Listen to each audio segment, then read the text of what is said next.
Welcome back to Ferris Sports Update. We turn our attention now to Bulldog Volleyball and joined by head coach Tia Brandel-Wilhelm. Coach, welcome to the show. Congratulations on GLIAC Tournament Championship this past week. Thank you very much. Thanks for having us here too. Obviously, I know you're excited about another appearance here in the NCAA tournament. But sure. Before we get to that, just talk about the conference tournament and how exciting it was to win a fifth straight title.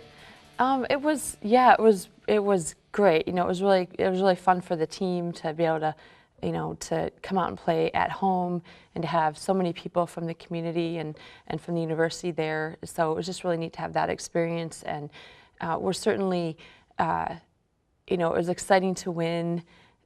We don't feel like we're finished at all with our season. So, it was like really cool. And then let's think about what's next. Obviously, you got off to a great start, quarterfinal round, a 3-0 win over Wisconsin Parkside, but a tight turnaround to be able to host the semifinals on Friday. Yeah, it was like a one-day turnaround, so it was good. I thought it worked out. I mean, it's a tighter year than most years. Usually we have a couple days there, but the staff did fantastic, organizing everything, and our game management staff is really good, and they had everything in place, so I think it turned out really well. Obviously, in the semifinals, you took on Saginaw Valley State for the second time this year, and you had a very tight match with them just a couple weeks ago. Yeah, we did over there. It was really tight, so I think we were definitely very focused on the things that we needed to do game plan wise. So I think you would see that it just was. We were a little tighter in executing our defense and, just a little bit smarter in what we were doing offensively, and that definitely made a difference for us. Obviously, you got off to a great start, won that opening set, and then able to get the sweep. How important was it to get that 3-0 win, knowing you had to play again the next afternoon? Yeah, I mean, it's important, but at the same time, like, we're just whatever we have to do to try to win. I mean, we don't really care if we have to go 3 or 4 or 5. It doesn't really matter. We're just gonna, and we don't really think about that when we're playing. We're really just. I know I say it all the time, we're just so boring. We just are thinking in this moment, what do I have to do right here, right now, and then we just move on to the next one. Obviously, kind of like the whole year, you got a balanced effort. Allison Capel leading the way in terms of total kills, but you had Courtney Brewer, who's been sidelined with an injury at times, able to come back and have a nice match. Yeah, she did well, definitely well on Friday, and she hasn't been able to practice much, so it was kind of neat to see her get out there and be able to kind of turn things around a little bit for herself offensively. And just really, like, balance is definitely what we're looking at. I thought, we moved the ball around well, and everybody was involved in the offense. Obviously a great crowd, as you mentioned earlier. Always nice to play in front of the home fans, and sure helped your team be undefeated at home here this season. Yeah, we were. Cool. I think the crowd was great. The pep band's there, and they're so spirited, and they just really love the teams and the athletes, and our players love having them there. So I just think that all just lends such a great atmosphere, and obviously we love to play at home. It's just such a great crowd, and anytime you can play for your fans, it's really neat. 3-0 win over Saginaw Valley, and you had to come back the following day and take on a good Davenport team that's playing well here at the right time of the year in the GLIAC Tournament Championship. Yeah, they really peaked. They had a really good finish. They won a lot. Their last few matches, they played really, really well, and then took that momentum right into the postseason. So they had a couple upset wins.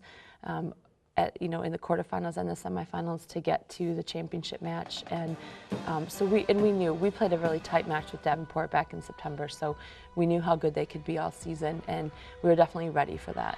How tough or how scary is that to face a team that's got a lot of momentum after a big one over Michigan Tech in the semis? Yeah, I think anytime you're playing in the GLIAC, it's a little scary, no matter what happened the night before. So for us, it's just. Our teams know each other well. The coaches have all been around for a while, and there's just, there's a lot of competitiveness there. So we were definitely, we knew that they would come out and play really well, and that we were going to have to be really sharp with our assignments on defense especially. How important is it to have the experience maybe coming into a match like that? Obviously your kids have played in big matches like that here in the postseason, and facing a Davenport team that's relatively new to the conference. But Davenport was good, in their conference before they came to the GLIAC, so it's not like they are, untested in postseason. It's just new for them in the GLIAC, and they're a team that plays with such energy and momentum that, we weren't thinking at all that we had any kind of advantage over that. We needed to be ready for their momentum and what they would be bringing.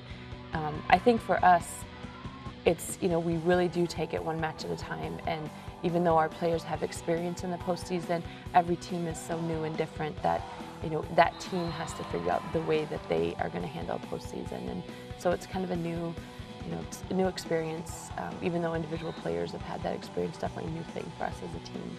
Big win over Davenport, 3-0, and along with the GLIAC tournament, the All-Conference Awards presented. Congratulations to you as the GLIAC Coach of the Year. Thank you. Nice to see a couple kids recognized as well. Allison Capel, the Player of the Year, and obviously Katie Plasek, your senior libero, is Libero of the Year. Yeah, I thought those were two. We were really excited that the conference coaches, thought that those were appropriate awards. Allison's just such a complete player. Like, you just don't really see many players like her in the country that can do what she does defensively, blocking and in the back row, and what she does offensively. It's just, she's a very complete player. And then for Katie to get the Libero of the Year, her first year playing the position, was just outstanding. And to know how hard she worked to be in that position and how hard she worked to be good as a first-year player at the Libero spot, it was just really neat to see that recognized. You also earned an NCAA tournament appearance, and obviously you've been there before, but a tough matchup here in the first round as you take on Ashland out in Springfield, Missouri. Yeah, so we're taking on a team we know, and they know us, so that's always adds that competitiveness. And I think Ashland is, it was a really tight match when we played them last time. They're a very good team, and we know that, and we're definitely going to be very focused. We know it's going to be a tough match. As the number 2 seed, a long trip here to Springfield, Missouri, but talk about what that means for the kids to have a chance to go on and play in a national tournament. Oh, anytime you can play in the NCAAs, it's just cool. I mean, and I don't even know if they realize how special it is right now, but later on they will for sure. Just understand, like, it is such a cool thing to be able to be a part of that group and to be in the mix of teams like that. So, and for us, like, we're excited to go on the road. Like, we're just excited to be in it, and for us to go on the road, we travel well. Our team really enjoys each other, so to take a trip down to southern Missouri is pretty exciting for us, just because we've not been there, and it's definitely an opportunity for us to just be together as a team. 26-4 overall as you head into Thursday's opening round match, and tough region as we've noted all year long with 8 strong teams in the field. Yeah, I mean, all 8 teams I think have a chance to to be in the finals. So I think it's going to be super competitive, and it'll be fun and interesting to see how everybody does. Well, Coach, congratulations again on the GLIAC Championship. Best of luck in the NCAA tournament this week. Thank you. We'll be back with more Ferris Sports Update right after this.